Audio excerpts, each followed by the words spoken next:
Hello everyone. Before we start, make sure to like and subscribe to the channel and leave a comment with where you're from and what time you're watching.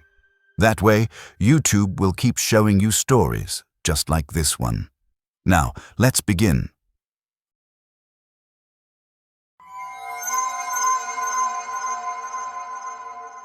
I'd been driving Route 19 through the North Carolina mountains for nearly 15 years before I picked her up. My name's Marcus Chen, and I'd seen plenty of hitchhikers along that stretch between Cherokee and Asheville, but something about her made me stop that October evening in 2019. She stood at the edge of the pullout near Soco Gap, wearing a yellow sundress that seemed out of place in the 50-degree weather. Her thumb was out, and she was smiling like she'd been expecting me specifically. I pulled my Honda over, already second-guessing myself. My wife always warned me about picking up strangers, especially on these isolated mountain roads where cell service disappeared for miles at a stretch. But the woman looked harmless enough, probably in her mid-20s with dark hair pulled back in a ponytail. When she opened the passenger door, she brought with her the smell of honeysuckle, which was strange because honeysuckle doesn't bloom in October. "Thank you so much," she said, settling into the seat. "I've been waiting for someone like you." Her voice had a musical quality that reminded me of old Appalachian folk singers. "Heading toward Asheville?" I nodded, pulling back onto the highway. "Where do you need to go exactly?" "Just drive," she said. "I'll know it when I see it." That should have been my first warning. The way she said it, so certain and calm, like she'd said those exact words 100 times before. But I kept driving, making small talk about the weather and the changing leaves. She responded politely but vaguely, never really answering my questions directly. When I asked her name, she just smiled and said, "You can call me Sarah." We'd gone about 10 miles when I noticed something odd. The sun was setting behind us, painting the mountains in shades of orange and purple, but Sarah cast no shadow on the dashboard. I glanced over at her, then back at the empty space where her shadow should have been. My hands tightened on the steering wheel. "Something wrong?" she asked, still smiling. "No, just tired, I guess." I tried to focus on the road, but my mind was racing. The rational part of my brain said it was just the angle of the light, but something deeper, more primal, was screaming at me to pull over and make her get out. That's when she started talking about the road. "This highway used to be different," she said, staring out the window. "Back in 1952, it curved more to the east, went through a town called Richmond. Tiny place, maybe 200 people, had a church with a white steeple you could see from miles away. I'd lived in this area my whole life and never heard of any town called Richmond." "I don't think—" "It's not there anymore," she interrupted. "Hasn't been for a long time. They rerouted the highway in 1953, and Richmond just disappeared. The maps don't show it, the records don't mention it, but I remember it. I remember the church and the general store, and the way the fog would roll down from the mountains every morning." The temperature in the car seemed to drop. I could see my breath forming small clouds in front of my face. Sarah didn't seem to notice or care. She kept talking, her voice growing distant and sad. "I was hitchhiking that day too, September 14th, 1952. My car had broken down near the Richmond exit, and I needed to get to Asheville for my sister's wedding. A man in a blue Studebaker picked me up. Nice fellow, said his name was Robert. We were talking and laughing, and then there was this sound, like thunder, but it came from under the road. Robert lost control, and we went off the side of the mountain. I wanted to stop the car, wanted to demand that she get out, but my hands wouldn't obey. They kept steering, kept maintaining our speed, like they belonged to someone else. Sarah turned to look at me, and for the first time I saw her clearly. Her eyes were wrong, too dark, like looking into deep wells with no bottom. "I woke up on the side of the road," she continued. "Didn't have a scratch on me. The car was gone.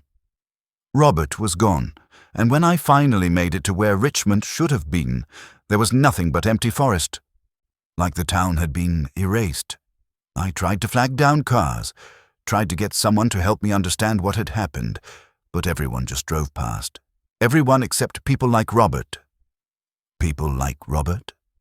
My voice came out as a whisper. People who were supposed to die on this road but didn't. People who slipped through somehow, who exist in the wrong time, the wrong place.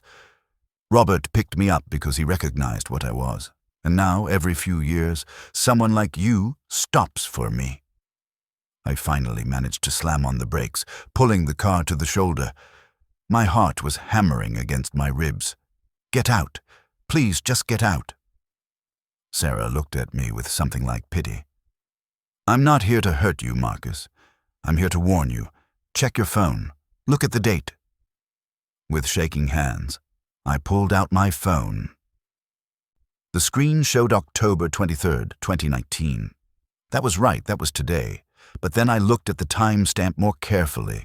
The year was flickering, jumping between 2019, 1952, 1987, 2003. The numbers wouldn't stay still. This stretch of road is broken, Sarah said softly. Has been since they buried Richmond. Time doesn't work right here. You stopped for me because part of you recognized that. Part of you that shouldn't be here either. I looked at my hands on the steering wheel and saw they were translucent, like old photographs left in the sun too long. Through my skin, I could see the steering wheel, the dashboard, the road beyond. Panic surged through me, and I scrambled out of the car, falling onto the asphalt. When I looked back, Sarah was gone. The passenger seat was empty, but the smell of honeysuckle lingered. I drove straight home that night, watching my hands solidify with every mile I put between myself and Soko Gap. My wife said I looked like I'd seen a ghost, and I suppose I had. But the worst part came 3 weeks later when I was going through old family photos and found one from my grandfather's funeral in 2003. There I was, standing in the back of the crowd, exactly as I look now. Same age, same face. I don't remember being there. I still drive Route 19 for work, but I never stop at Soko Gap anymore. And sometimes, when the light hits the mountains just right, and I see her standing there in her yellow sundress, waiting for the next person who exists in the wrong moment on a road that refuses to forget what it buried.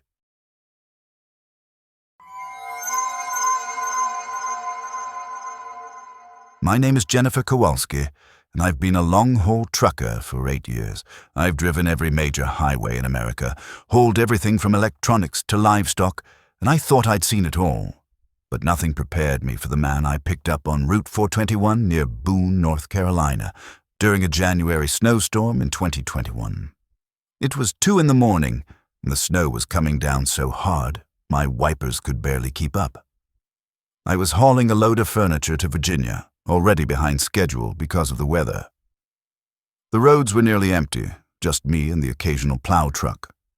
That's when my headlights caught him, standing on the shoulder in a brown jacket and jeans, no hat, no gloves, like he was waiting for a bus in July instead of freezing his ass off in a blizzard. I should have kept driving. Every trucker knows the rules about picking up hitchhikers, especially at night, especially in weather like this. But something about him standing there so calmly, not even trying to wave me down, made me pull over. I told myself it was the Christian thing to do. Nobody deserved to freeze to death on a mountain road. He climbed up into the cab with surprising agility for someone who must have been standing in sub-zero temperatures. He looked to be in his 50s with gray hair and a weathered face that suggested a hard life. But his eyes were what caught my attention, pale blue and oddly focused, like he was seeing something beyond the windshield that I couldn't perceive. "Appreciate the ride," he said, his voice rough but polite. He wasn't shivering at all, didn't even brush the snow off his shoulders. It just sat there, not melting. "Where are you heading?" I asked, shifting the truck back into gear. "Same direction you are." That answer made my stomach twist a little, but I pushed the feeling aside. "I'm going to Bristol." "That work for you?" "It'll work for however long it works," he said. which made no sense but somehow felt like a complete answer. We drove in silence for a while. The CB radio crackled with occasional chatter from other truckers reporting road conditions, but mostly it was just the sound of the engine and the wind howling outside. I kept glancing at my passenger, and each time I did, I noticed something new that didn't fit right. His jacket wasn't wet despite the snow. His skin had no color, just a grayish pallor like old meat. And he never blinked, just stared straight ahead at the darkness beyond the headlights. "You got a name?" I finally asked, trying to break the uncomfortable silence. "Had several," he said. "Most recently, people called me Thomas." "Most recently? You change names often?" "Don't really have a choice about it." The heater was blasting, but the cab felt cold. I could see my breath again, just like earlier outside. Thomas didn't seem to notice or care. He sat perfectly still, hands folded in his lap, looking like a mannequin someone had propped in my passenger seat. "You from around here?" I tried again. "I'm from a place that doesn't exist anymore.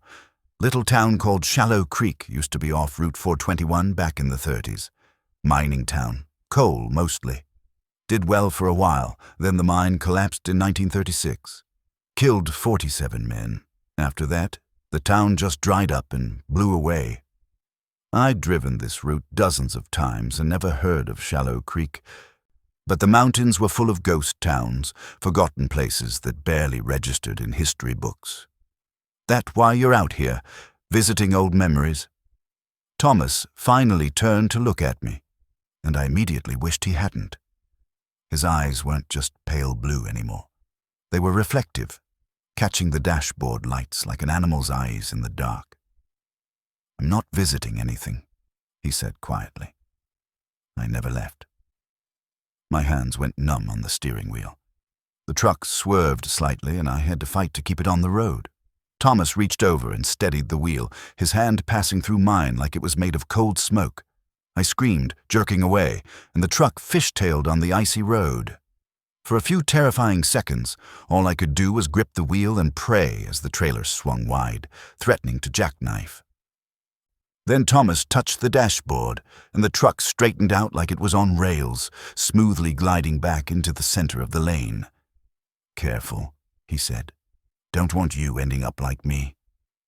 I was hyperventilating, my heart trying to hammer its way out of my chest. "What the hell are you?" "Same thing I've been since 1936, one of the 47. He settled back into his seat, that same calm expression on his face. "We were down in the mine when it happened. Explosion first, then the collapse. Some of us died quick. Some of us didn't. I was trapped in a pocket with 6 other men. Took us 4 days to die.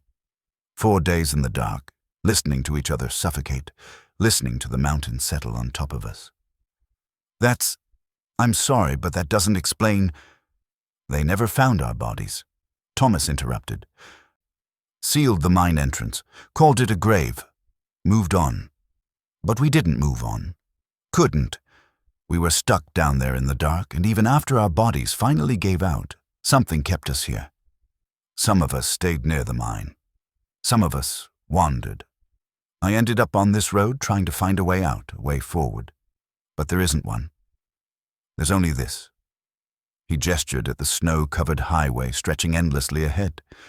"I walk this road every night, and every few years, someone stops. Someone kind, someone who doesn't deserve what happens next, and I get in their vehicle, and I ride with them, and I try to warn them." "Warn them about what?" Thomas pointed ahead.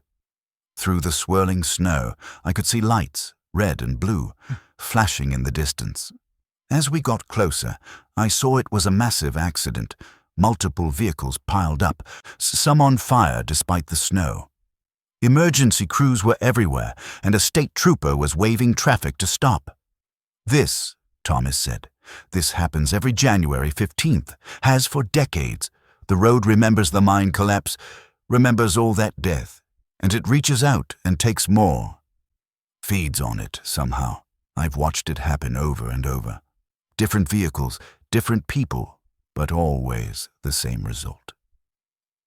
I slowed the truck to a stop, my mind reeling. The trooper approached my window, and I rolled it down. He was young, maybe 30, with worried eyes. "Road's closed, ma'am. Major accident. You'll need to turn around and take Route 194 south." I nodded numbly and started to turn the truck around in a wide pullout. When I glanced at the passenger seat, Thomas was gone. Just vanished, like he'd never been there. But on the seat where he'd been sitting, there was a small piece of coal, wet with condensation that looked like tears. I took Route 194 and made it to Bristol 12 hours later than scheduled. When I checked the news, there were reports of the accident on Route 421, 7 people dead, all in vehicles that had been traveling northbound between midnight and 3 a.m. The accident happened at mile marker 178, which I later learned was the exact location where the Shallow Creek mine entrance had been before they sealed it. I researched it when I got home. Found archived newspaper articles from 1936 about the mine collapse, about the 47 men who died. There was a list of names, and there, near the bottom, was Thomas Grady, age 52, survived by a wife and 3 children. The article included a photo of the miners from a year before the collapse. I recognized him immediately, standing in the back row, and same weathered face, same pale eyes. I still drive Route 421, but never on January 15th and never at night. Other truckers think I'm superstitious, but I know better. Sometimes, when I pass mile marker 178 during the day, I slow down and look for him. I've never seen him again, but I've seen others standing on the shoulder, men and women in old-fashioned clothes, waiting for rides they'll never finish, trying to warn drivers about a road that remembers everything and forgives nothing.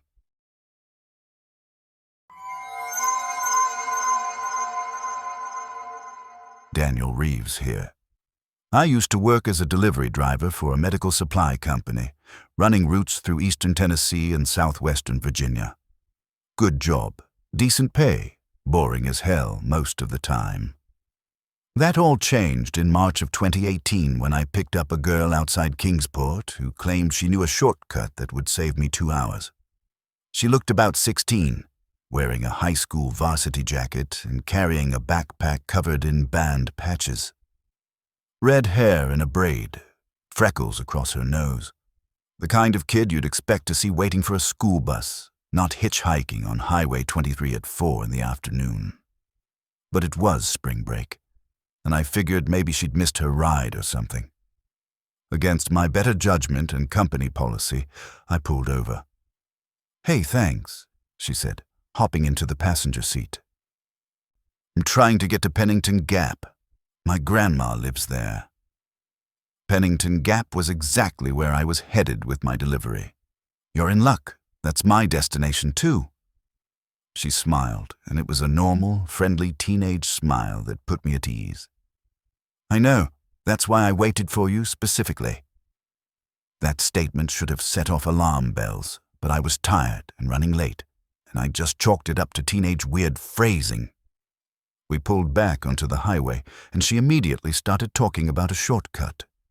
If you take the next exit and go through Jonesville, there's a back road that cuts through the mountains. My dad used to use it all the time when he drove trucks. Saves like 2 hours, maybe more. I knew the area pretty well, and I didn't remember any major shortcut through Jonesville. "You sure about that?" "My GPS doesn't show anything." "GPS doesn't know everything," she said, leaning forward to look at my navigation screen. These old mountain roads aren't all in the system. Some of them have been here since before computers, before proper maps even. The locals know about them, but they don't advertise them because they don't want traffic. I was skeptical, but I was also late. My dispatcher had already called twice asking about my ETA. 2 hours would make a huge difference. "What's your name, by the way?" "Rebecca," she said, "but everyone calls me Becca." "All right, Becca, show me the shortcut." She directed me to take exit 45 and head west through Jonesville. The town was small and run down, the kind of place that looked like it had been dying slowly for decades. Empty storefronts, houses with peeling paint, a general sense of abandonment. We drove through it quickly, and then Becca pointed to a narrow road that branched off to the left. There, that's it, Route 862. Just follow it for about 30 miles, and it'll bring you right out near Pennington Gap. Route 862 was barely wide enough for one vehicle. Trees crowded in on both sides, their branches forming a tunnel overhead that blocked out most of the late afternoon sun. The pavement was cracked and uneven, and several times I had to swerve to avoid potholes that looked deep enough to swallow my van. But Becca seemed confident, so I kept driving. "You make this drive often?" I asked.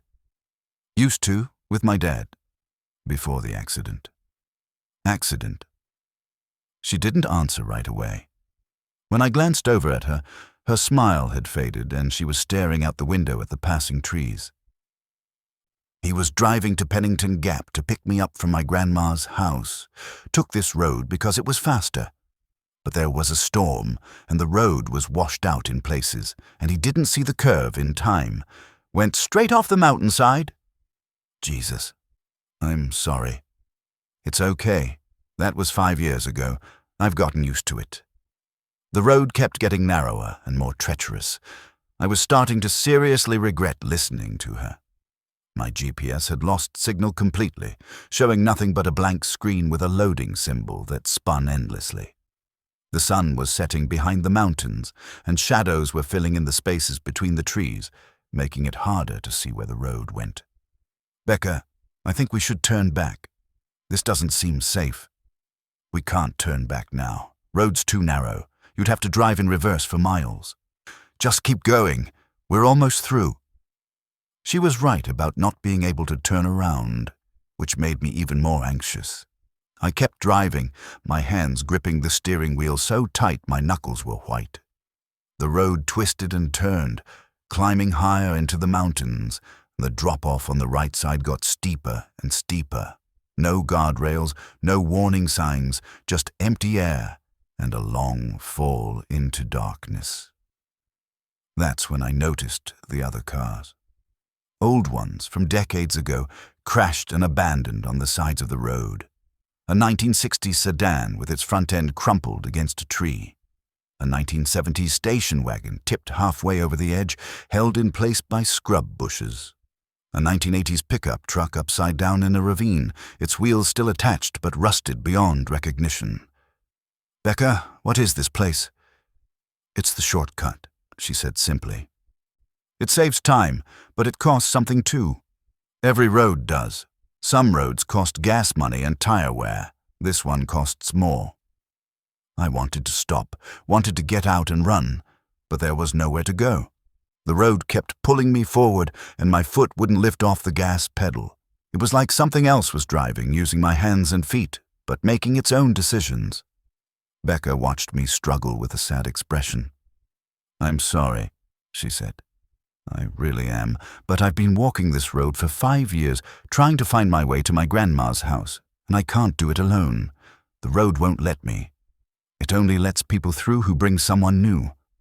That's how it works. That's how it's always worked."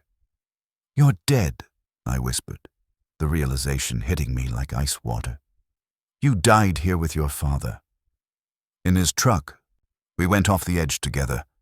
I tried to wake him up, tried to get him to move, but he wouldn't. And then I couldn't move either. And we just sat there in the dark until we stopped being anything at all." Ahead, I saw it. The curve her father hadn't seen, the place where the road bent sharp left but momentum wanted to carry you straight over the edge and into the void. I slammed on the brakes, and the van skidded, tires squealing, but the road was too slick with moss and old leaves. We were going over.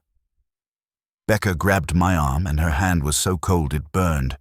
"Don't fight it," she said. "It'll be quick." But I did fight it. I cranked the wheel hard left, felt the van tilt on 2 wheels, heard the cargo in the back shift and crash. For a moment, we hung there, balanced on the edge between the road and the fall.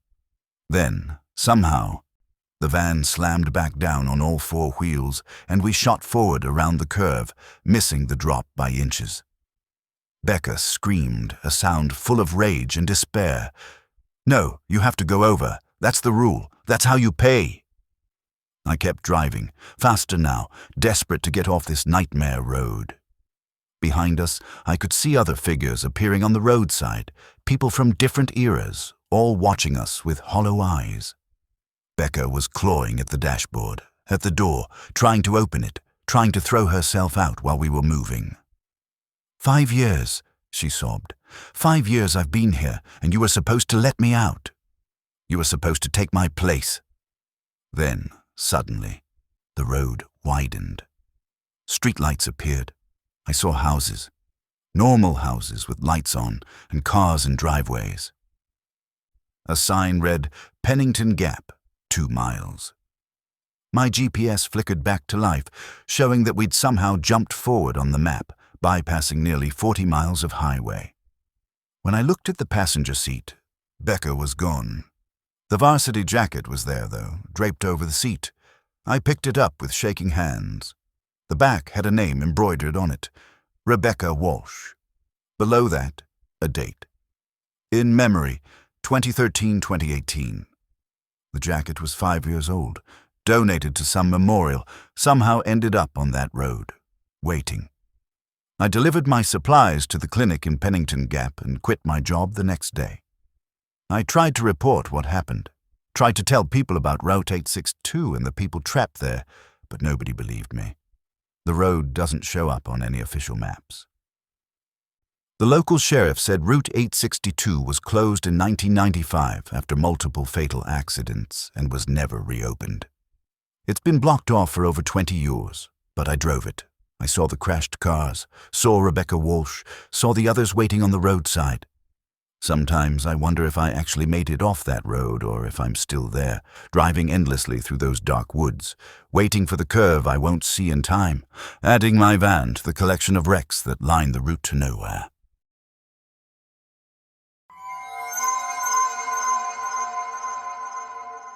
My name is Raymond DeWitt, and I'd been driving Route 119 through West Virginia for 23 years before I met him. I worked nights, mostly, transporting machine parts from Beckley to Charleston, leaving around 9 p.m. and arriving by midnight if traffic was light. On June 12, 2020, I picked up a man near Mabscott who spent the entire ride counting something I couldn't see. He appeared in my headlights without warning, standing perfectly still on the shoulder. Tall guy, probably 6'3", wearing a dark suit that looked expensive but old-fashioned, like something from the 1940s. He had a briefcase in one hand and held up the other in a polite request for a ride. Something about his posture, the formal way he stood, reminded me of my grandfather, who'd been a funeral director. Professional, respectful, calm. I pulled over, which I normally never did. My route took me through some isolated stretches, and picking up strangers at night was asking for trouble. But this guy looked harmless, and there was something almost hypnotic about the way he stood there, so perfectly still, not even swaying in the wind from passing trucks. "Evening," he said as he opened the door. His voice was deep and measured, each word carefully pronounced. "I appreciate your kindness. Most people don't stop anymore." "Where are you headed?" "Same direction as you. I'll know when to get out." He settled into the passenger seat, placing his briefcase carefully on his lap.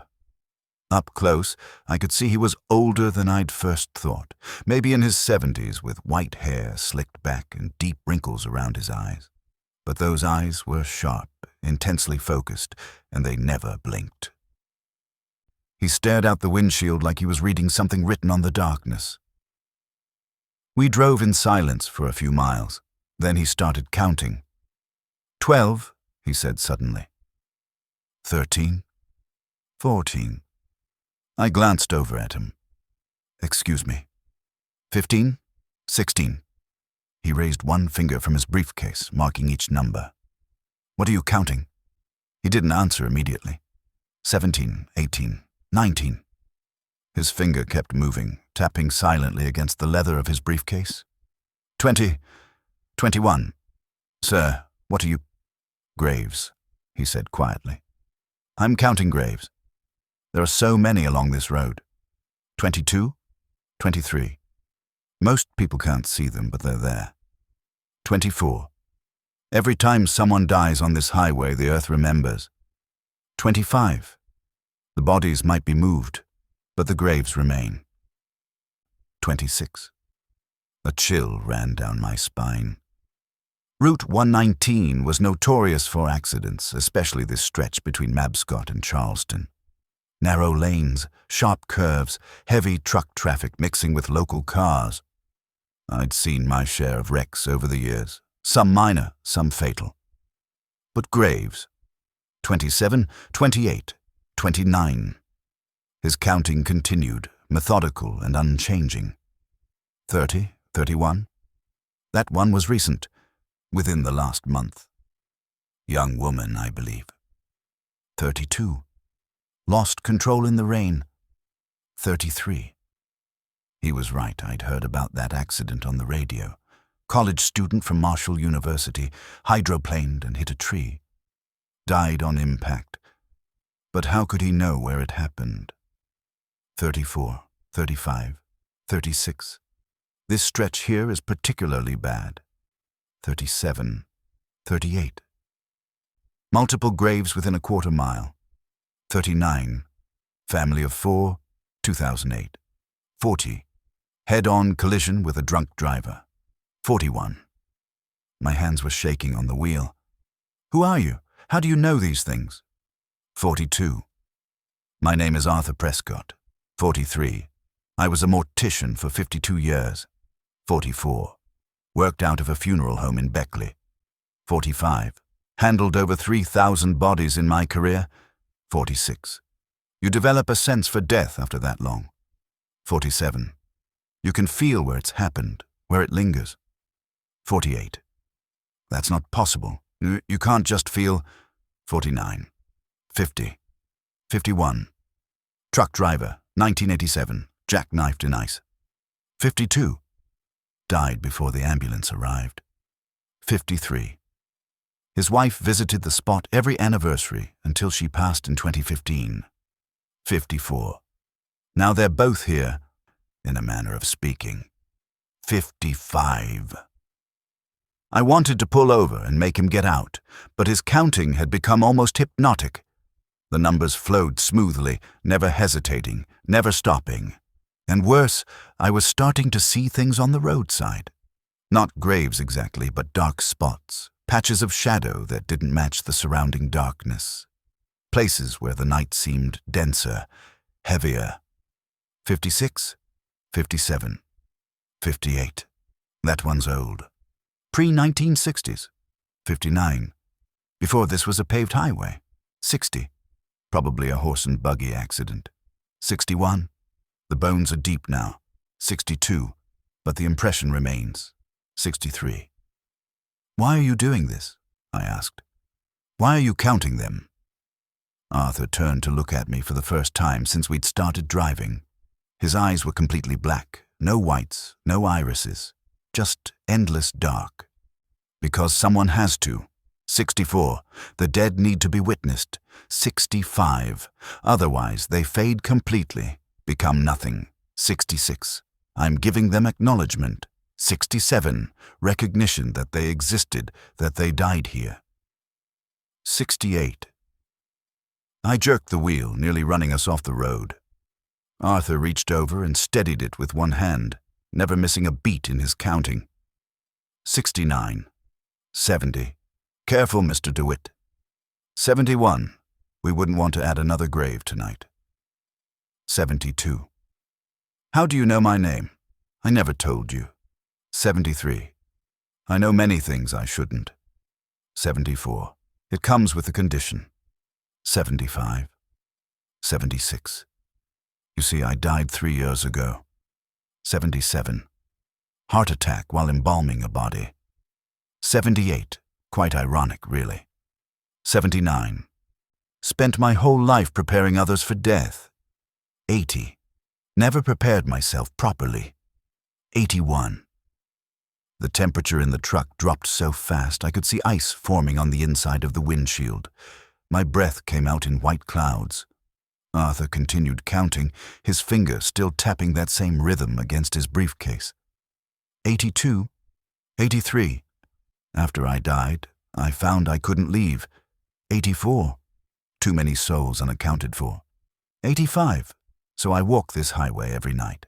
86. Counting them. 87. Recording them. 88. Making sure they're remembered. 89. 90. What's in the briefcase? I managed to ask through chattering teeth. Arthur smiled, but it wasn't a comforting expression. Names? 91. Dates? 92. Locations? 93. Every death on this highway since 1952. 94. When I started my profession. 95. Over 4,000 entries now. 96. And counting. 97. He opened the briefcase, and I saw pages and pages of handwritten notes, neat columns of information that glowed with a faint blue light. Names I recognized from news reports, dates that matched accidents I'd heard about, locations marked with mile markers. It was all there, decades of death catalogued in meticulous detail. 98, 99, 100. Arthur closed the briefcase with a snap.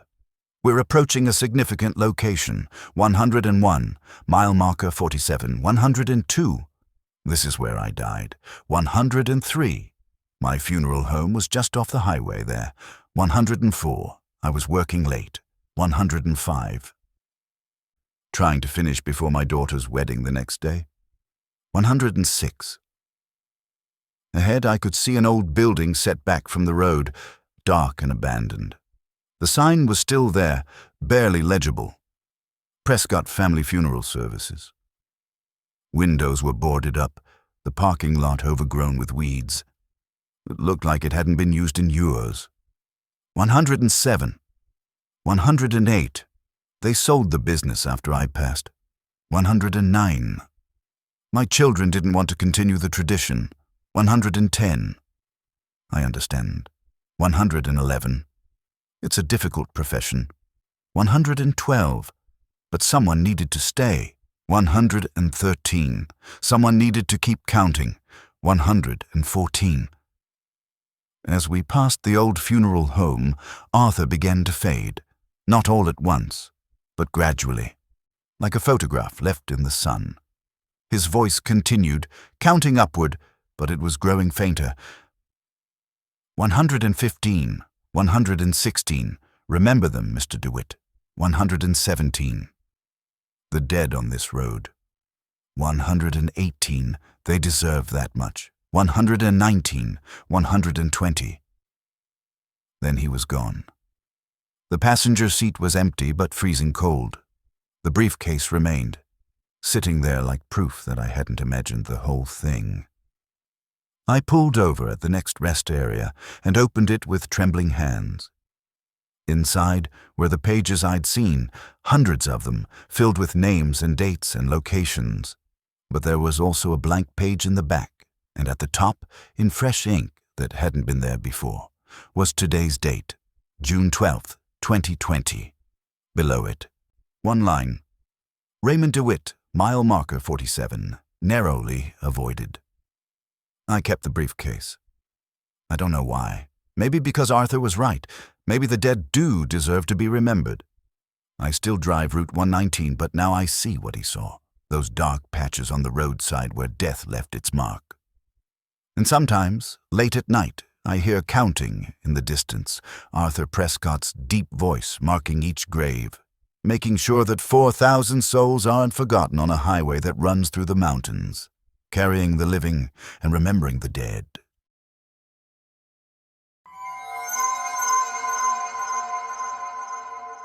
I'm Patricia Holbrook, and I worked as a home health care nurse in rural Virginia for 11 years. My job required driving between patients' houses, often late at night, often on back roads that wound through the Appalachian foothills. I'd seen plenty of strange things during those drives. Deer that moved wrong, lights in the forest that couldn't be explained, but nothing compared to what happened on October 31st, 2017, when I picked up a woman who had two different faces. It was almost midnight, and I was driving back from a patient's house near Dungannon, taking Route 65 south toward Gate City. Halloween night, and the roads were empty except for occasional teenagers driving between parties. I was tired, looking forward to getting home and collapsing into bed, when I saw her standing under a broken streetlight at a rural intersection. She was waving both arms, clearly distressed, so I pulled over.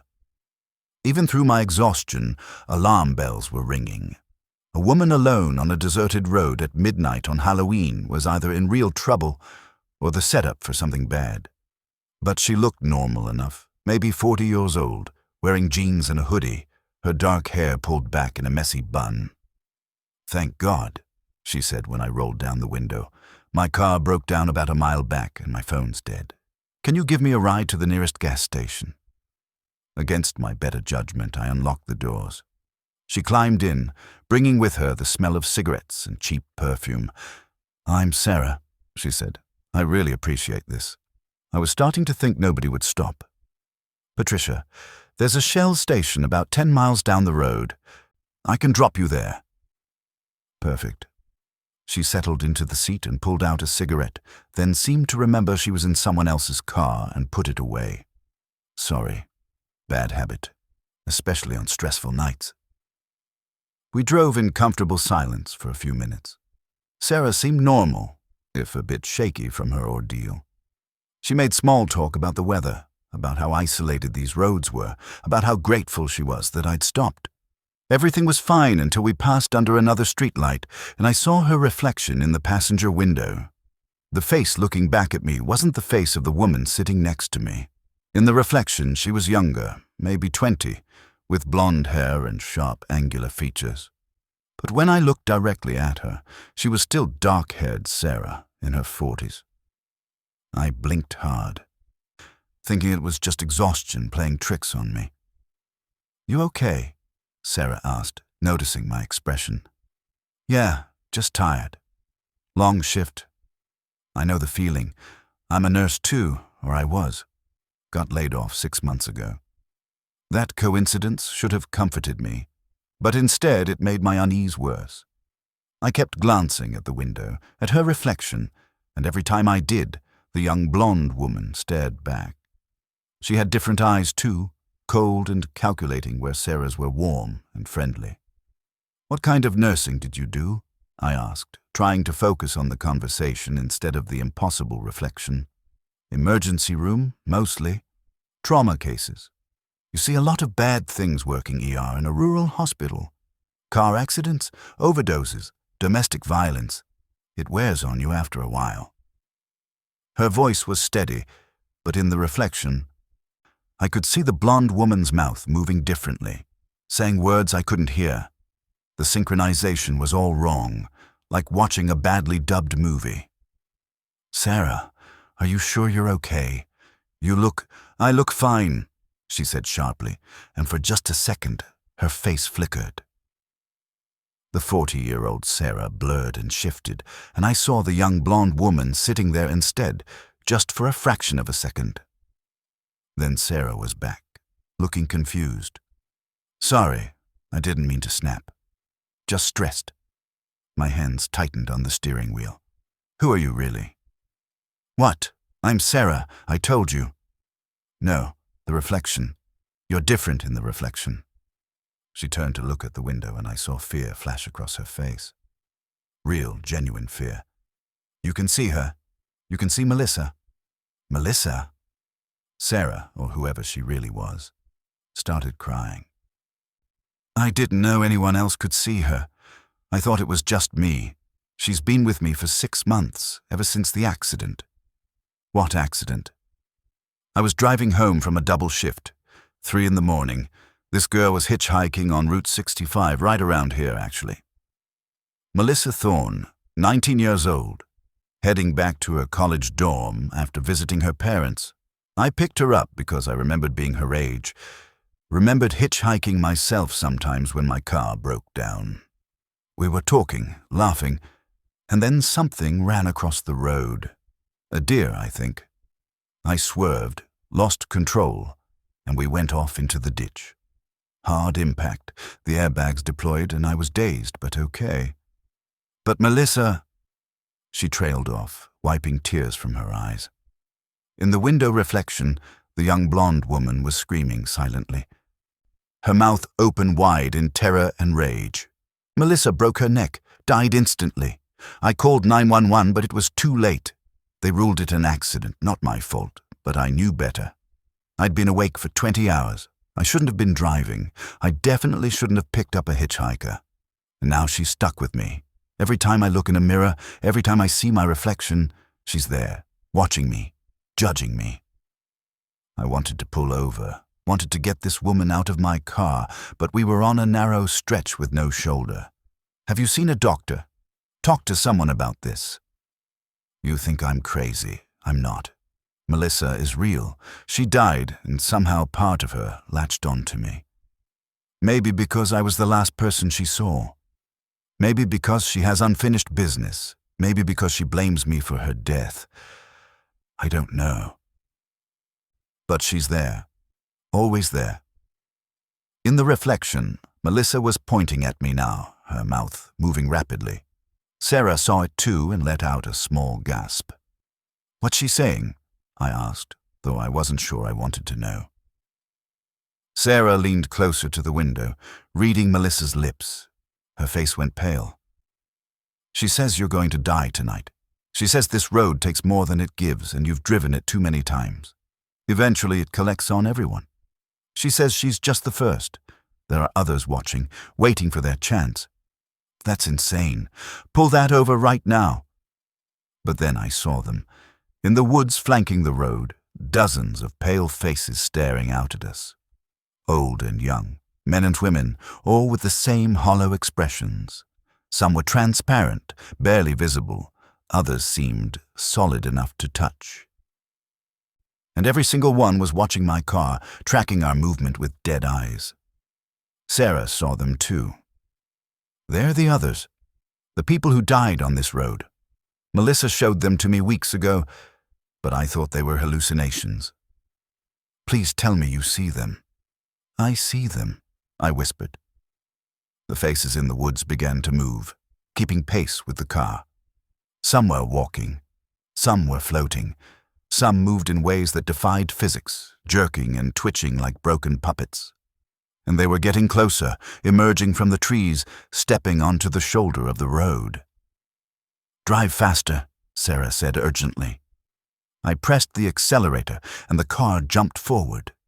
The speedometer climbed to 60, 70, 80.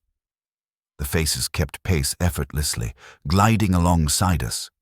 In the rear-view mirror, I could see them filling the road behind us. A crowd of the dead following in our wake. Why are they doing this? What do they want? The same thing Melissa wants. Acknowledgement, justice, life. They died here and nobody remembers them properly. Nobody stops at the sites of accidents anymore. Nobody leaves flowers or teddy bears or crosses. These deaths are just statistics, numbers in police reports. The dead hate being forgotten. One of the faces, an old man in overalls, reached out and touched the side of the car. Where his hand made contact, the metal froze, ice spreading in crystalline patterns. More hands reached out, touching the roof, the trunk, the hood. Ice covered everything, weighing the car down. They're trying to stop us, I said, fighting to keep the car moving forward. The engine was straining and the steering wheel felt like it was fighting me. They want to add us to their collection. Sarah grabbed my arm. There's a church about 2 miles ahead. St. Anthony's, old stone building. Melissa can't get close to it. Holy ground repels her. Maybe it'll repel the others too. I didn't have a better plan. I kept driving, the car now crawling under the weight of ice and dead hands, the faces pressed against the windows, leaving frost patterns shaped like screams. The temperature inside dropped below freezing. I could barely see the road ahead through the accumulating ice on the windshield. Then, like a miracle, I saw the church. Small stone building with a simple cross on top, surrounded by a low wall and an old cemetery. I turned the wheel hard, and the car crashed through the cemetery gates, coming to rest between two ancient tombstones. Instantly, the hands released us. The ice began to melt and evaporate. The faces in the woods retreated, fading back into the shadows. Sarah was sobbing, and when I looked at her reflection in the window, Melissa was gone. Just Sarah, looking exhausted and broken. "Thank you," she whispered. "Thank you for believing me." We sat there in the cemetery until dawn, neither of us willing to get back on that road in the dark. When the sun came up, Sarah got out of the car and walked away without another word. I tried to follow her, but she'd vanished among the tombstones. I searched the entire cemetery and found nothing except an old grave marker near the back wall. Sarah Mitchell, 1942-1995, beloved nurse and mother. I never saw her again. I still drive Route 65 for work, but only during the day, and I never stop for hitchhikers. Sometimes I catch glimpses of faces in the woods, watching from the shadows. And sometimes, when I pass the spot where Sarah said the accident happened, I see two figures standing on the shoulder, a middle-aged woman and a young blonde girl, both transparent, both looking for the next driver who might stop, who might help them escape the road that refuses to let them go.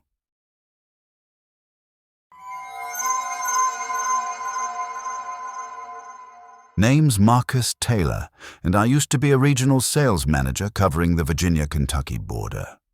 My territory included some of the most remote parts of Appalachia, places where GPS signals died and cell towers were more theoretical than actual.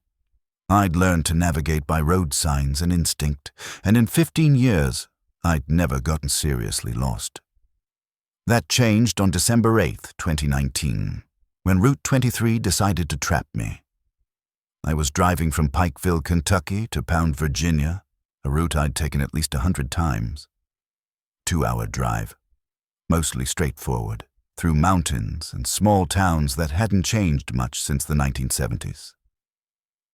It was late afternoon, sun already setting behind the ridge lines when I saw him, a kid, maybe 17, standing next to a broken-down Civic with its hood up. He waved me down, and like an idiot, I pulled over. Company policy said no hitchhikers, but this was different. Kid was stranded, and it would be dark soon. Temperatures were dropping into the 20s. Leaving him there felt wrong. "Hey, thanks for stopping," he said, jogging over to my window. He had shaggy brown hair and wore a thin jacket that wasn't nearly warm enough for December. "My car died, and I can't get it started. Could you maybe give me a ride to the next town? I can call my dad from there." "Sure. Hop in."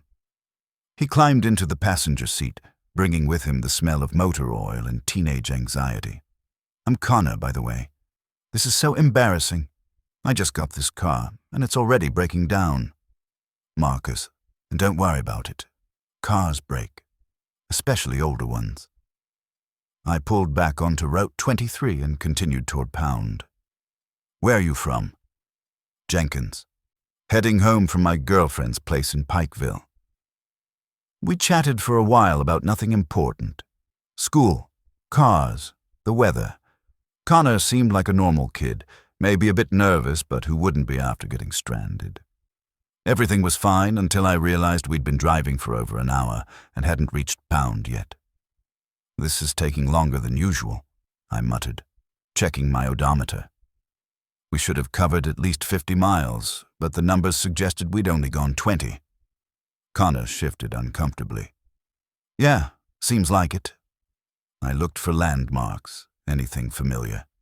There should have been a gas station by now, a place called Mel's that served as the halfway point. But instead, the road just kept winding through identical stretches of forest and rock faces. No buildings, no side roads. No signs except occasional mile markers that made no sense. "We passed marker 47 10 minutes ago," I said, "and there's marker 47 again." Connor leaned forward to look. "That's weird." It was more than weird. It was impossible. But there it was. The same mile marker, the same curve in the road, even the same arrangement of trees. We'd looped back somehow without turning around. "Okay, this is strange," I said, trying to keep my voice calm. "Let me pull over and check the GPS." But when I tried to pull over, the car wouldn't respond. My hands moved the steering wheel, but the car maintained its course, following the road like it was on rails. I pressed the brake pedal, and nothing happened. The accelerator, too, was unresponsive. We were doing exactly 45 miles per hour, no more, no less, and I had no control over it. "What's happening?" Connor's voice rose with panic. "Why aren't we stopping?" "I don't know. The car's not responding." I tried the emergency brake, tried shifting into neutral, tried everything I could think of. Nothing worked. The car just kept driving itself, following Route 23 through the same loop of road, past the same mile marker, through the same curves. "This isn't real," Connor said. "This can't be real." But it was. We passed mile marker 47 again, and again, and again. Each loop took exactly 12 minutes. I timed it. 12 minutes from one appearance of marker 47 to the next. The sun stopped setting, frozen at that perfect twilight angle where it was neither day nor night. The shadows didn't move. The wind didn't blow. Everything was locked in place except us, driving endlessly forward and getting nowhere. "I've heard about this," Connor said after the 8th or 9th loop. His voice was quiet, defeated. "My grandpa used to tell stories about the Devil's Circuit, a stretch of road in these mountains that catches people sometimes. Traps them, makes them drive until they're out of gas or out of their minds. That's just a story. Folklore. Then explain this." He gestured at the unchanging landscape outside. "We've been driving for what, 2 hours? 3. And we're exactly where we started. The gas gauge hasn't moved. The clock on your dashboard is stuck. This is the Devil's Circuit, and we're trapped." I wanted to argue, but he was right. The clock showed 5:17 p.m., had shown that since the moment we started looping. The gas gauge was frozen at 3/4 full. Even the radio was stuck on the same note of the same song, a single guitar chord that hung in the air endlessly without resolving. "So, what do we do?" I asked. Connor shook his head. "My grandpa said there's no escape. The road decides when to let you go, if it lets you go at all. Some people drive until they die. Some people change." "Change how?" He didn't answer. We passed mile marker 47 again. The 15th time? The 20th? I'd lost count, but this time, something was different. There was another car on the road, an old pickup truck driving ahead of us. I could see a figure behind the wheel, hunched over and moving in jerky, unnatural motions. "Is that?" Connor started. The truck swerved suddenly, crossing into our lane. I tried to steer away, but my hands still wouldn't control the car. We passed straight through the truck like it wasn't there, like it was made of smoke. In that brief moment of overlap, I saw the driver clearly, a man in his 60s, gaunt and hollow-eyed, his hands fused to the steering wheel, his mouth open in a silent scream. He'd been driving so long that he'd become part of his vehicle, merged with it, a ghost made of metal and flesh. "That's what happens," Connor whispered. "If you drive long enough, you become the road." More vehicles appeared over the next loops. Sedan from the 1980s with a family inside, all of them skeletal, still making the motions of conversation even though their lips had rotted away. A motorcycle with a rider whose body had melted into the seat, leaving only a vague humanoid shape. A school bus filled with children who'd aged into old people without ever leaving their seats. "I don't want to become like them," Connor said, his voice breaking. "I'm 17. I haven't even graduated yet." I looked at him and saw that he was changing. His skin was taking on a grayish tint, and his hands were starting to flatten out, becoming more like plastic than flesh. The same thing was happening to me. I could feel my body starting to merge with the driver's seat, my fingers elongating and wrapping around the steering wheel in a way that wasn't natural. "Connor, listen to me. There has to be a way out. Your grandfather's stories, did they say anything else? Any way to break the loop?" He thought hard, his increasingly plastic face contorting with effort. He said the road feeds on routine, on people doing the same thing over and over. If you can do something unexpected, something the road doesn't anticipate, it might release you. Like what? I don't know. Crash. Stop. Turn around? We couldn't crash because we couldn't control the vehicle. We couldn't stop for the same reason. But turning around, maybe. If we could somehow reverse direction, break the flow of the loop, we might escape.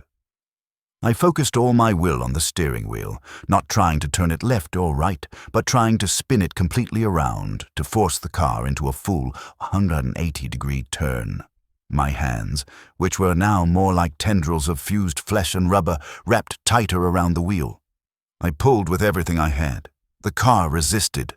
I could feel the road fighting me, feel its will pressing down, trying to keep us in the loop, but I kept pulling, and Connor grabbed the wheel too, adding his strength to mine.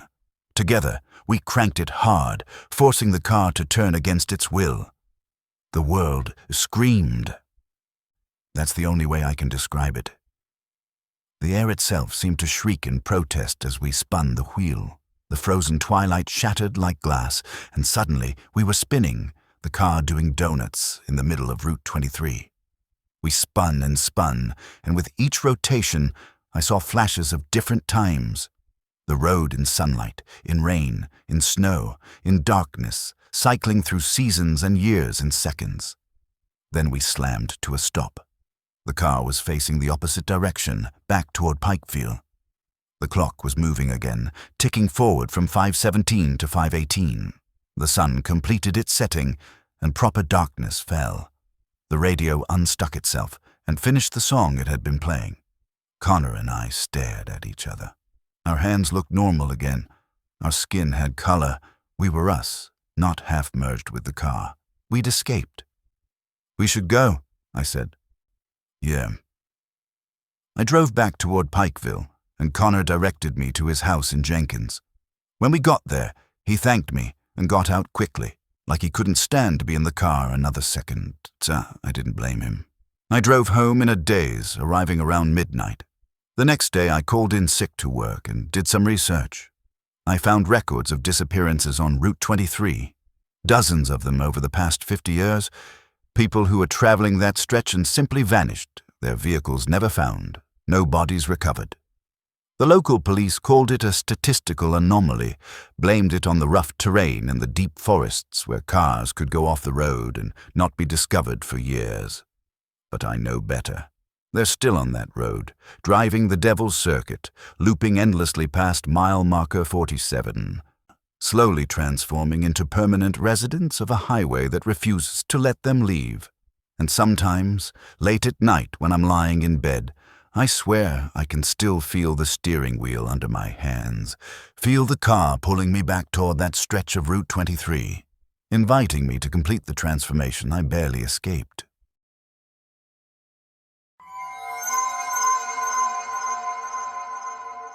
I'm Elizabeth Parsons, and I worked as a pharmaceutical sales representative covering eastern Kentucky and southern West Virginia.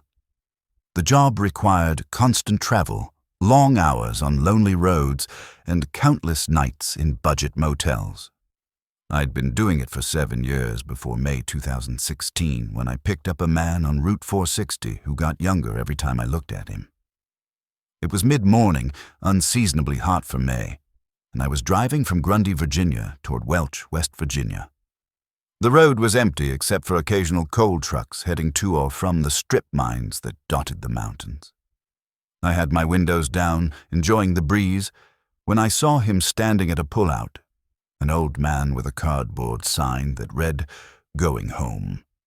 He looked to be in his 80s, white-haired and frail, wearing clothes that seemed too big for his shrunken frame.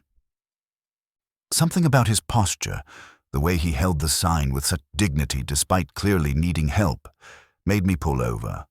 My grandmother had passed 6 months earlier, and I suppose I saw her in him, saw someone who deserved kindness. "Where's home?" I asked through the open window. "Down the road a piece," he said. His voice was surprisingly strong for someone so old, clear and confident. "I'd be obliged for a ride if you're heading that direction." "Get in." He climbed into the passenger seat slowly, moving like every joint hurt. Up close, I could see he was even older than I'd first thought.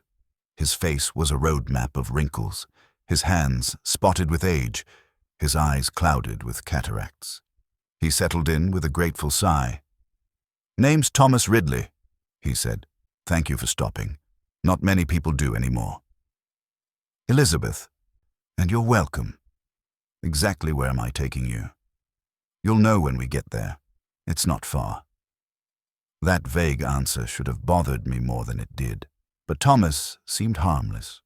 We drove in comfortable silence for a few minutes, and then he started talking about the area, about how it had changed over the years, about mines that had closed and towns that had withered away. He spoke like someone who'd seen decades pass, which made sense given his age. "I was born in 1920, he said. "Grew up in these mountains. Worked the mines for 45 years before my lungs gave out. Lost 3 brothers to the mines. Lost my wife to cancer. Lost my daughter to the drugs that flooded these parts in the 90s. This place takes everything eventually." I made sympathetic noises, keeping my eyes on the winding road. But when I glanced over at Thomas, I did a double take. He looked different. Younger.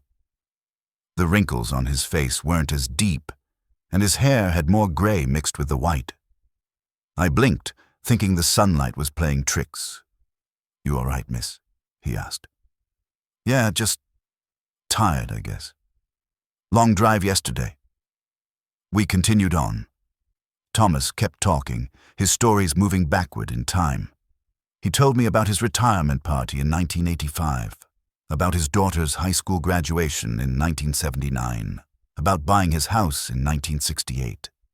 And with each story, each step backward in his life, he looked younger. The gray in his hair faded to brown. The spots on his hands diminished. His voice grew stronger, his posture straighter. "Thomas, are you feeling okay?" I finally asked. "You look different."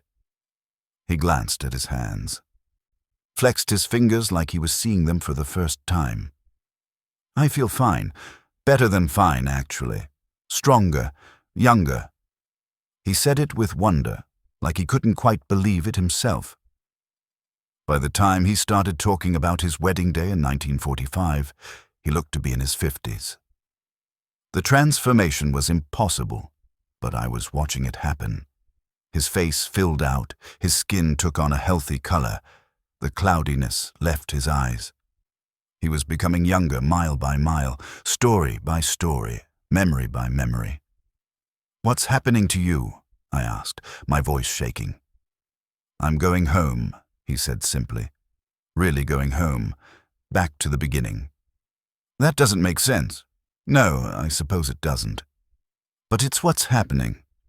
He looked at me with clear, bright eyes that belonged to a man in his prime. "You ever feel like your life was lived in the wrong direction? Like you were always moving away from where you needed to be instead of toward it?" I didn't answer. I couldn't. I was too focused on watching him transform. By the time he started talking about enlisting in the army in 1941, he looked to be in his 30s. Strong, vital, handsome in a rough way. The clothes that had hung loose on his elderly frame now fit properly. "I fought in Europe," he said. "Normandy, Battle of the Bulge, made it all the way to Berlin, saw things no person should see, did things no person should do. And when I came home, I was different, hollowed out, spent the next 70 years trying to fill that hollow, but nothing worked. Not marriage, not children, not work. I was always empty. As he spoke about his childhood in the 1920s, he regressed further. Now he looked like a man in his 20s, then his teens. His voice rose in pitch, his features softened, baby fat appearing on his cheeks. "Thomas, I need to stop the car. Don't stop," he said urgently, his voice now that of a teenage boy. "Please don't stop. I'm almost there.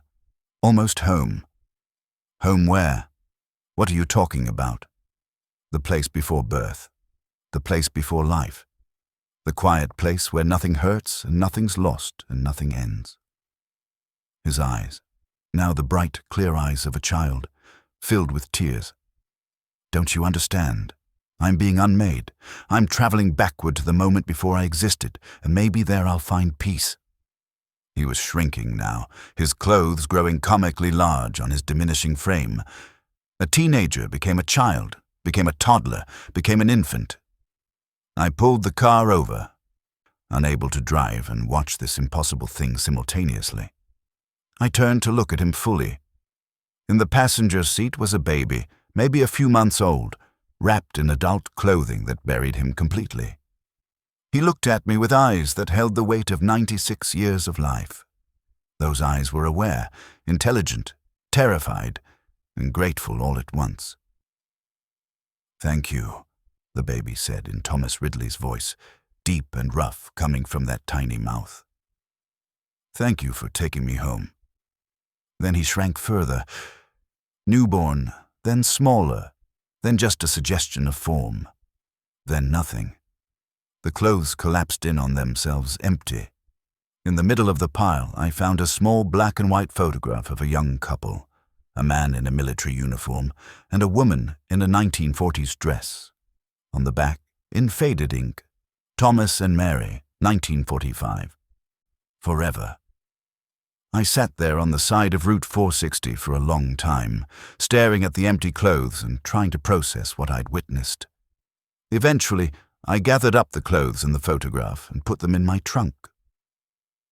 I drove to the nearest town and asked around about Thomas Ridley.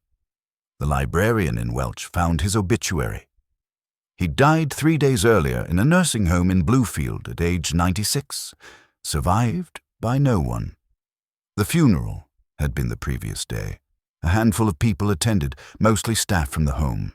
He was buried in a small cemetery outside town. I visited his grave. Fresh dirt, simple headstone with just his name and dates, 1920, 2016. I left the photograph on top of the headstone, weighted down with a rock so the wind wouldn't take it. When I came back the next day to check, both the photograph and the clothes I'd left in a bag beside the grave were gone. The dirt looked undisturbed, like it had settled for months instead of days. Since then, I've talked to other people who drive these roads regularly. A surprising number have similar stories. Hitchhikers who age backward or forward, who fade away, who transform into something else entirely. One trucker told me about picking up a woman who turned into a tree by the time they reached her destination, her fingers becoming branches, her feet rooting through the floor of the cab. Another driver mentioned a teenage boy who slowly became transparent until he was just a voice in the passenger seat, then just breath, then nothing. The Appalachian Mountains are old, older than most people realize, and the roads that wind through them carry more than just vehicles. They carry stories and souls and transformations that defy rational explanation. Thomas Ridley wanted to go home, and somehow, impossibly, I took him there. Back through his life, back through his birth, back to whatever exists before existence. I still drive Route 460. I still see hitchhikers occasionally. But I don't stop anymore. I learned my lesson.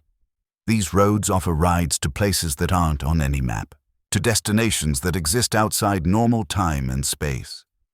And some journeys, once begun, change the driver as much as the passenger. I'm 34 years old, but sometimes when I look in the rear-view mirror, I see a woman in her 70s staring back at me.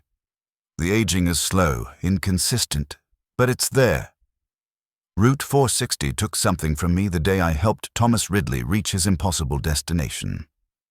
Maybe one day I'll stand on the shoulder with my own cardboard sign, waiting for someone kind enough to stop, someone who'll drive me backward through my own life until I reach the quiet place before birth.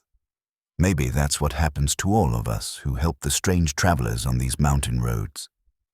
We become part of their journey, inherit their transformations, join the endless parade of people who exist between destinations, forever traveling, never quite arriving, searching for homes that might not exist at all.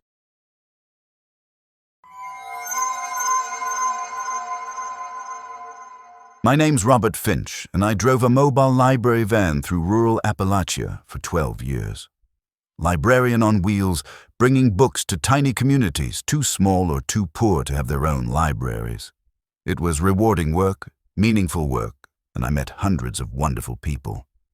But on September 22nd, 2015, I met someone on Route 58 in Virginia who changed my entire understanding of what prayers are and where they go. She was standing at a crossroads near the Tennessee border, holding what looked like a mason jar.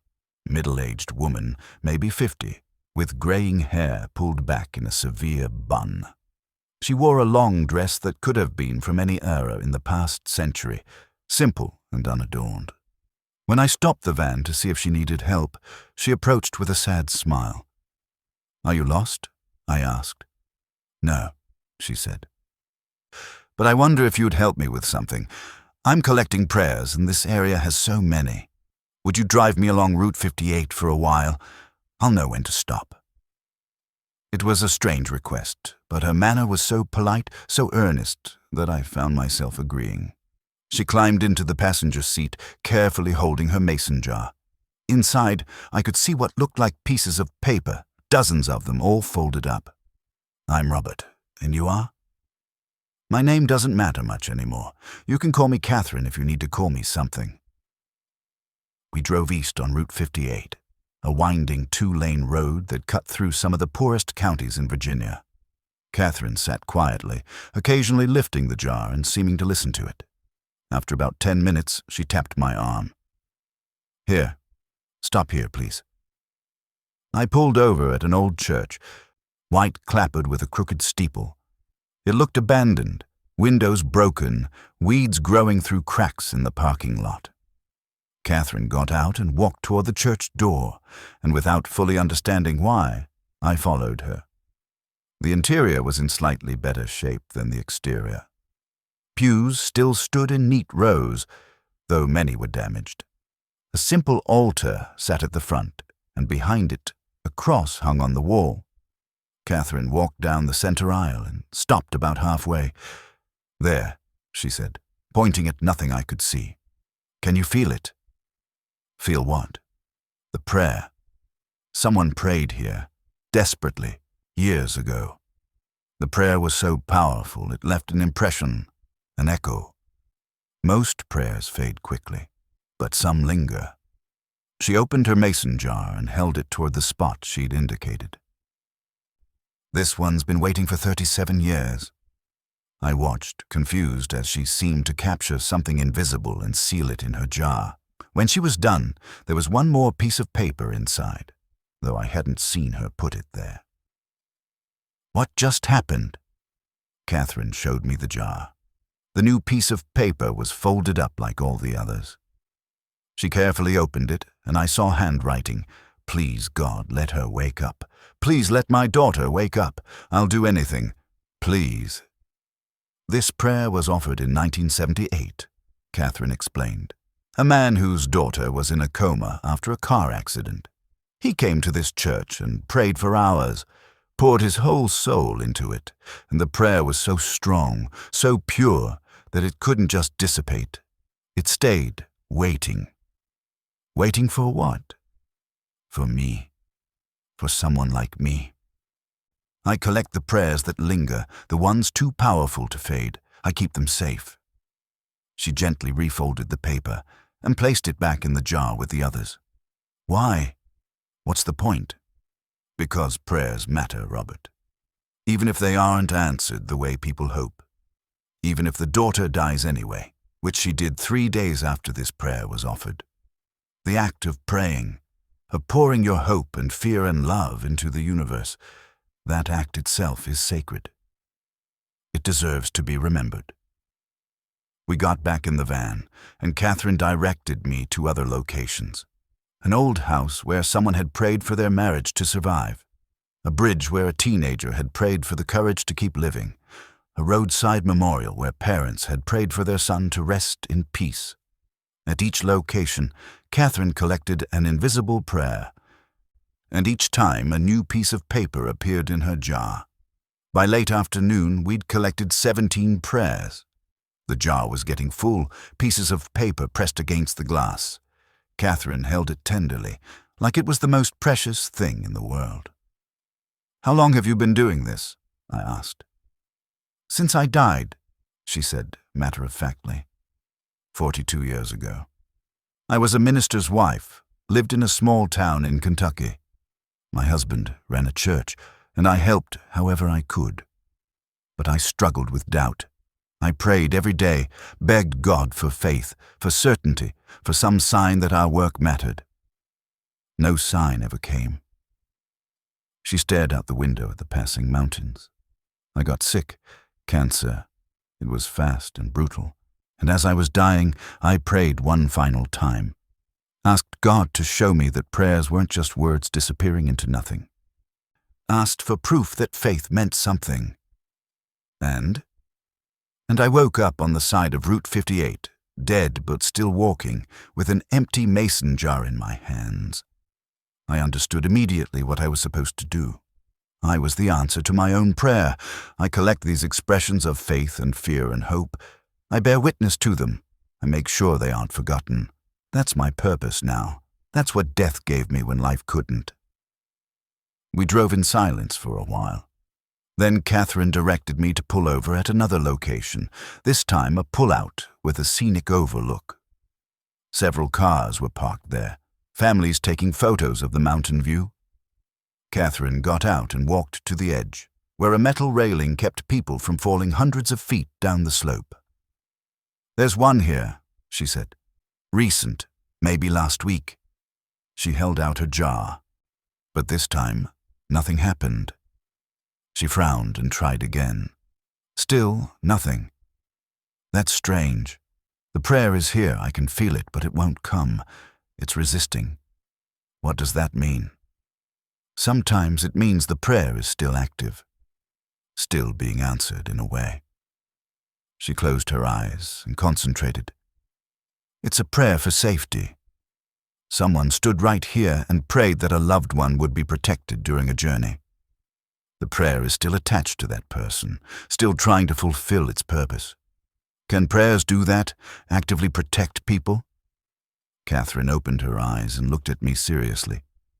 "Prayers aren't magic, Robert. They don't change physical reality, but they can change spiritual reality, can create connections between people and the divine, between people and each other, between past and future. This prayer is like a tether, connecting whoever prayed it to whoever they prayed for. As long as that tether holds, the person being prayed for carries a piece of someone else's love with them. That's powerful. That matters."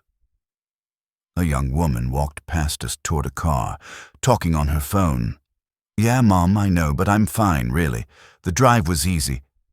I'll call you when I get to campus."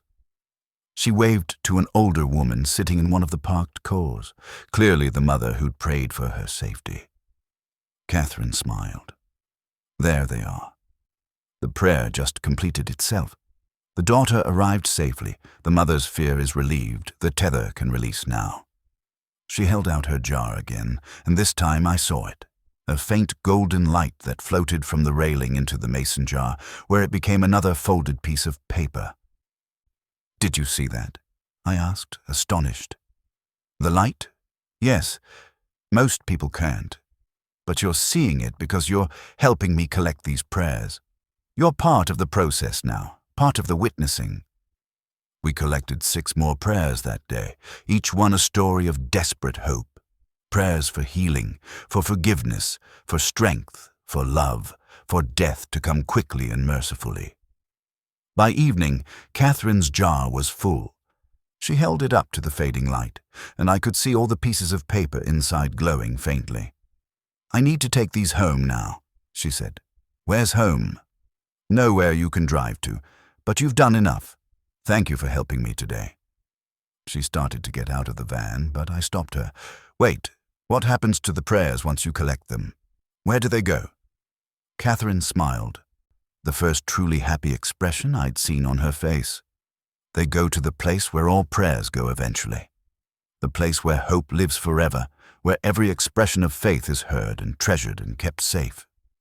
Some people call it heaven. Some call it the collective unconscious. Some call it the heart of God. The name doesn't matter. What matters is that these prayers aren't lost. They're preserved. They mean something."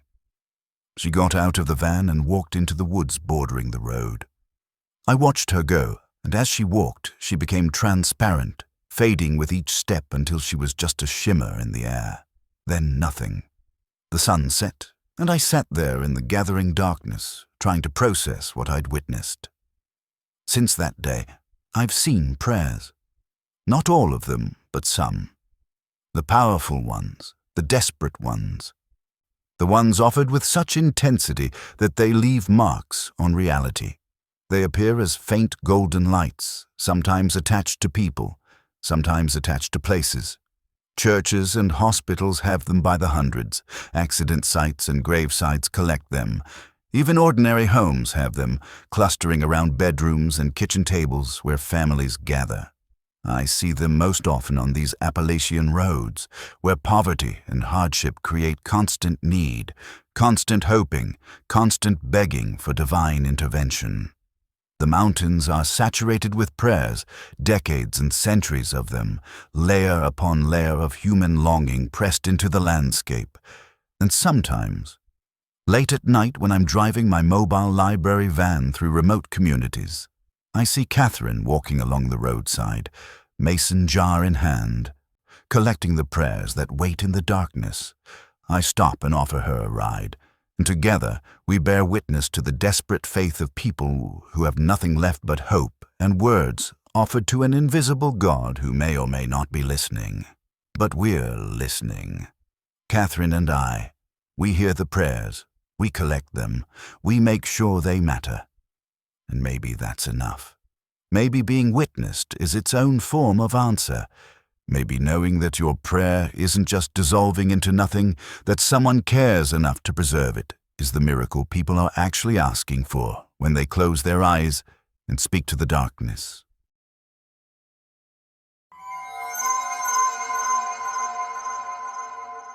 I'm Michelle Torres, and I worked as an environmental inspector driving through the Appalachian coal country, checking on mine sites and water quality. It was lonely work, mostly solo, days spent hiking through forests and taking samples from streams. On November 3, 2018, I was driving Route 52 through southern West Virginia when I picked up a man who hadn't spoken in 40 years. He stood at a rest area near Welch, holding a cardboard sign that said, "Quiet ride only." Odd phrasing, but clear enough. He looked to be in his 60s, clean-shaven, wearing a threadbare suit that had been nice once. His eyes were the first thing I noticed, pale gray and intensely focused, like he was seeing through the surface of things to some deeper layer of reality. I rolled down my window. "Where are you going?" He pulled out a notepad and wrote, "Anywhere south. I can't speak. Voice is gone. Need quiet driver. No radio. Please." Something about the careful way he wrote, the politeness in his request for silence, made me nod. "I can do quiet. Get in." He settled into the passenger seat, and immediately the atmosphere in the car changed. It became profoundly silent, not just the absence of sound, but something deeper. The road noise faded to almost nothing. The wind stopped making sound against the windows. Even my own breathing seemed muted, like the air was too thick to carry vibrations properly. I tried to ignore it and focus on driving. We traveled for about 20 minutes in that strange silence before I realized something was wrong. The silence was spreading. Outside the car, I could see birds flying, but they made no sound. A truck passed us going the opposite direction, and I heard nothing from it. No engine roar, no tire noise. It was like watching a movie with the volume off.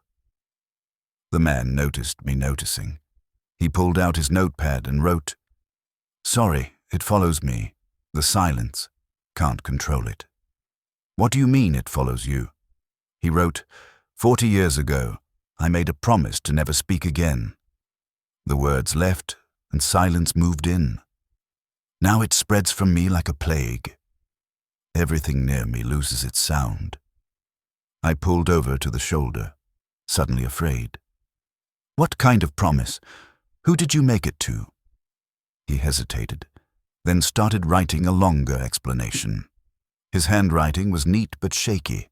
I was a lawyer, corporate work, defended a coal company that was illegally dumping waste into streams. Knew they were poisoning the water, poisoning people. But I argued their case brilliantly. Won, made partner, got rich. Then families started getting sick. Children with cancer, adults with mysterious illnesses, all traced back to the contaminated water. I defended the company so well that they faced no consequences. I'd used my voice to protect poison. He paused, his hand trembling, then continued writing. I couldn't live with it. Went to the affected communities to apologize. But what could I say? Words couldn't fix what I'd broken, so I made a vow in front of the families. I would never speak again, would spend the rest of my life in silence as penance. The moment I made that vow, my voice disappeared. Literally. Tried to speak after, but nothing came out, and the silence around me grew and grew. I stared at him, at his sad grey eyes. "And it's been 40 years.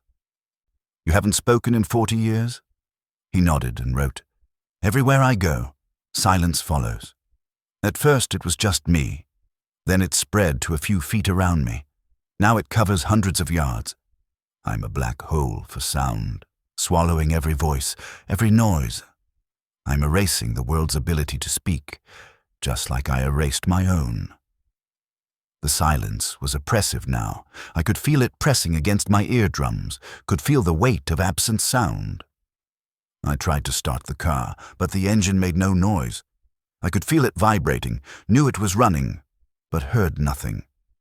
"I need you to get out," I said, or tried to say. My mouth moved, my vocal cords vibrated, but no sound emerged. The silence had taken my voice too. He saw my panic and wrote quickly, "It's temporary. When I leave, sound will return, but you understand now what I carry. What I've become. I'm a warning, a lesson. Words have power, and when you use them to harm, sometimes they're taken away forever." I tried to scream, but nothing came out. The silence was total, absolute, suffocating. I could see cars passing on the highway, but they were silent ghosts. A helicopter flew overhead, but I couldn't hear its rotors. My own heartbeat, which should have been thundering in my panic, was absent. He wrote one more message. "I'm sorry. I'll walk from here. Give you back your sound." He got out of the car and started walking down the shoulder, away from the highway. And as he walked, as the distance between us increased, sound began to return. First as a faint hiss, like static, then as muted, distant noises. Then normally, all at once, a rush of sound that made me gasp. Traffic, wind, birds, my own breathing. It all came back like a wave breaking over me. I sat there, shaking, my voice hoarse from screaming silently. I watched him disappear around a curve in the road, a man-shaped void of silence walking through a world full of noise he could never hear again. I drove to the next town and asked around about him. An old woman at a diner recognized my description. "That's Michael Garrison," she said. "Used to be a big-shot lawyer up in Charleston. Defended Standard Coal back in the 70s when they poisoned Hawk's Nest Creek." Lot of folks died from that. Lot of kids. Then one day he just stopped talking. Been walking these roads ever since. Some say he's doing penance.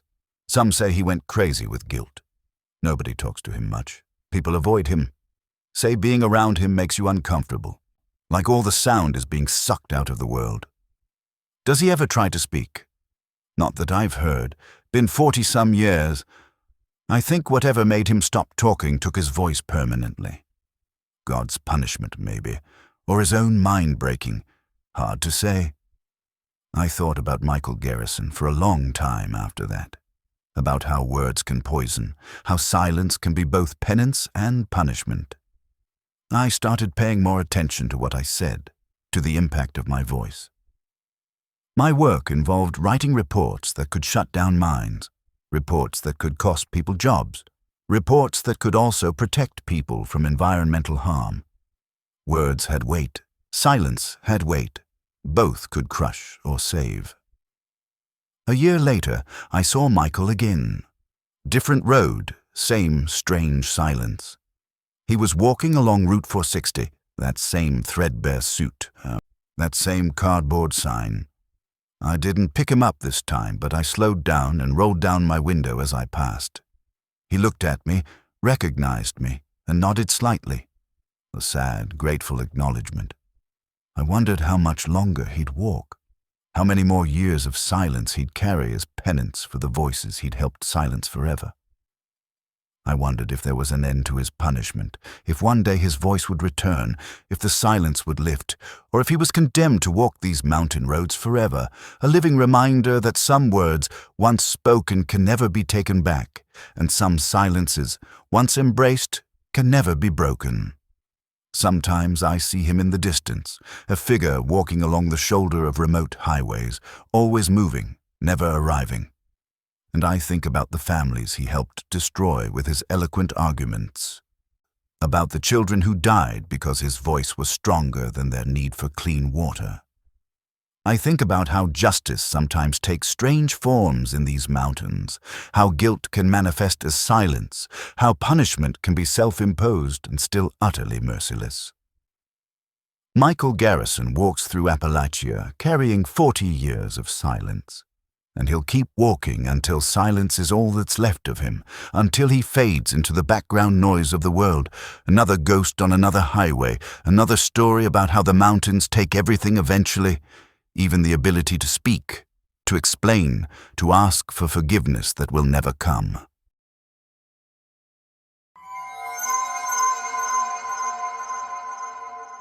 Trevor Banks here. I was a history teacher at a community college in eastern Tennessee, driving between campuses in Knoxville and Greenville.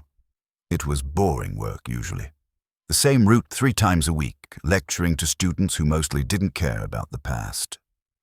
That all changed on April 17th, 2021, when I picked up a woman on Highway 11E who remembered every single thing that had ever happened on that road. She was standing near a historical marker outside Rogersville, not even holding her thumb out, just standing there like she was reading the sign. When I slowed down to check if she needed help, she turned and looked directly at me, and I felt this weird jolt, like recognition, even though I'd never seen her before. "Heading toward Greenville?" she asked. "Yeah, need a ride." "I need to remember," she said. Which wasn't really an answer, but she got in anyway. She looked to be in her 30s with dark hair and sharp features.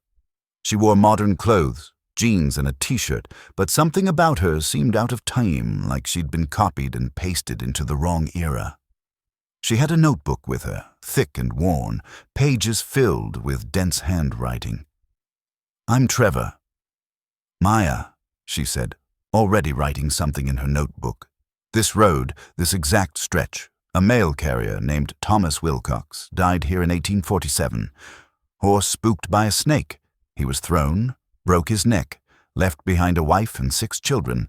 His youngest daughter never recovered emotionally. Died by suicide in 1852. I glanced at her, confused. "That's pretty specific. Are you a historian?" "I'm a memory," she said without looking up. "The road's memory, specifically."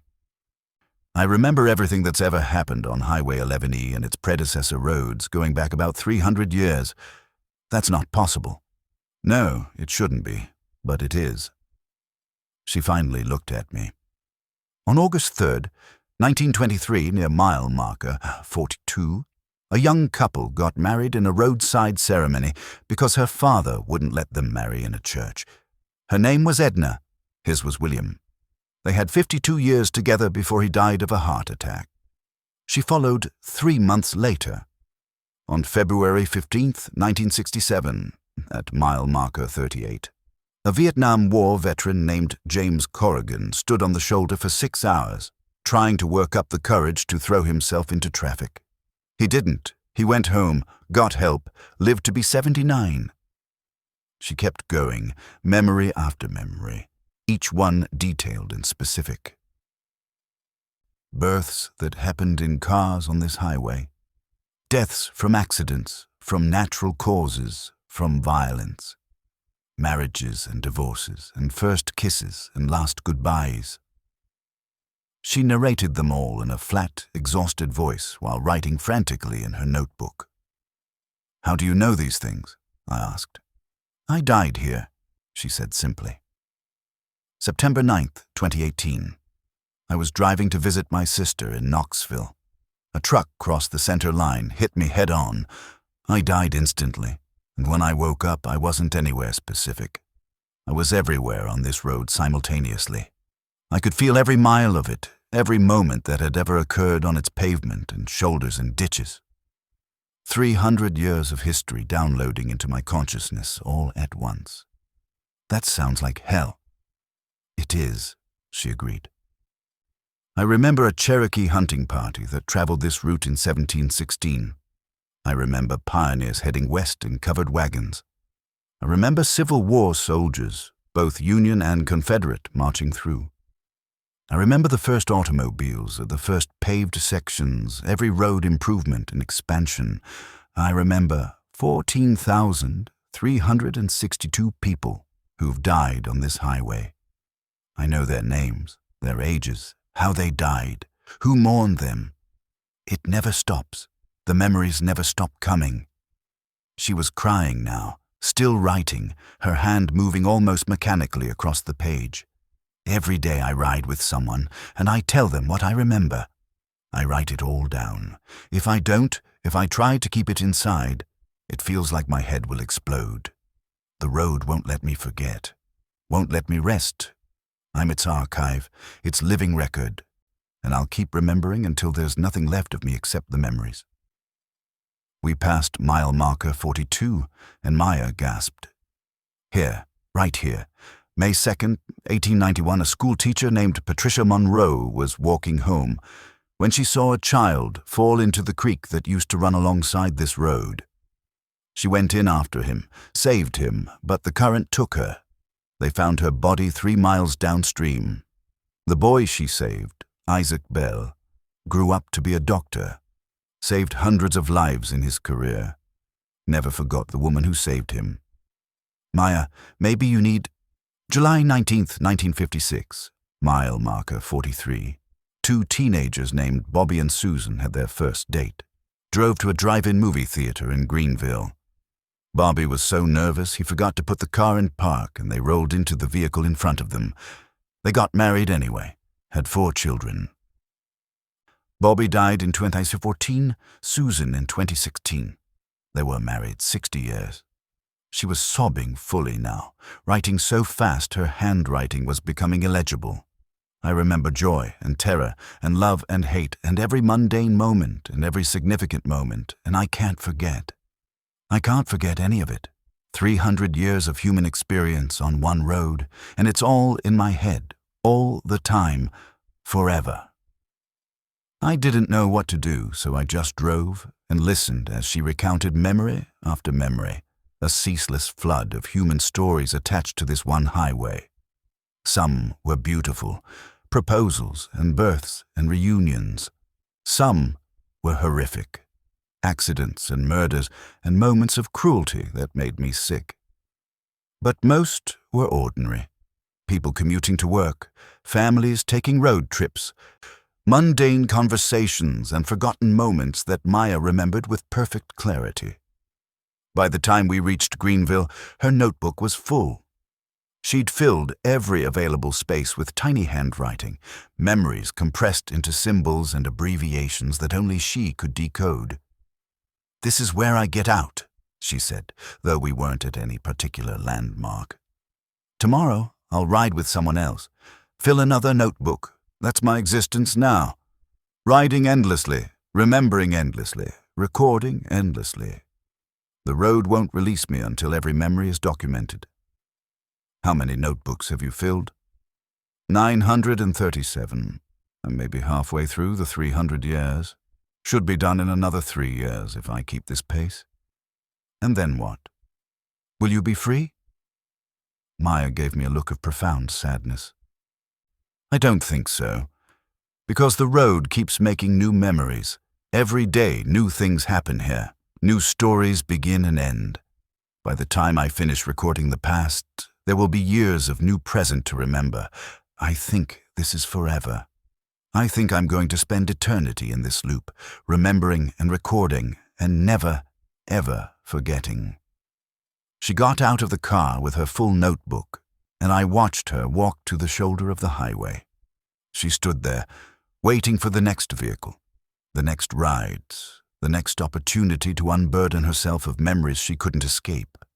I drove away, feeling hollowed out, carrying with me the weight of her story. I looked up Maya's accident when I got home, found the news article. "Local woman dies in head-on collision." Her full name was Maya Hernandez, age 33, worked as an archivist at the State Historical Society. The article included details about her career, about how she dedicated her professional life to preserving Tennessee's history, to making sure important stories weren't forgotten. The irony was brutal. She'd spent her life preserving memories, and in death, she'd become a prison for them. I still teach history, still drive Highway 11E 3 times a week. And sometimes I see her, standing on the shoulder with her notebook, waiting for someone to stop. I've never picked her up again. I'm not strong enough to carry the weight of her remembering. But I think about her constantly, about how memory can be a gift and a curse, about how the past doesn't really pass, it just accumulates, pressing down on the present until the weight becomes unbearable. Maya Hernandez remembers everything on Highway 11E, every birth and death, every moment of joy and suffering, 3 centuries of human experience on one strip of Appalachian asphalt. She carries the road's memory because someone has to, because forgetting everything would be its own kind of tragedy. But the cost of perfect memory is the loss of everything else. Peace, rest, the merciful fog of forgetting that lets the living move forward. She'll keep riding, keep remembering, keep filling notebooks until the end of time. And maybe that's her purpose. Maybe some people are meant to remember, to carry the weight of history so the rest of us don't have to. Maybe that's her contribution to the universe. Being the archive, being the witness, being the one who never forgets. But I wouldn't wish that existence on anyone. To remember everything is to be trapped forever in the past, unable to create new memories because the old ones fill every available space. Maya Hernandez is a ghost haunting a highway, and her haunting will never end. The road will never let her forget, and she'll never forget the road. They're bound together now, forever, keeper and kept, memory and memorial, until Highway 11E crumbles to dust, and even then, somehow, I think she'll still be there, remembering.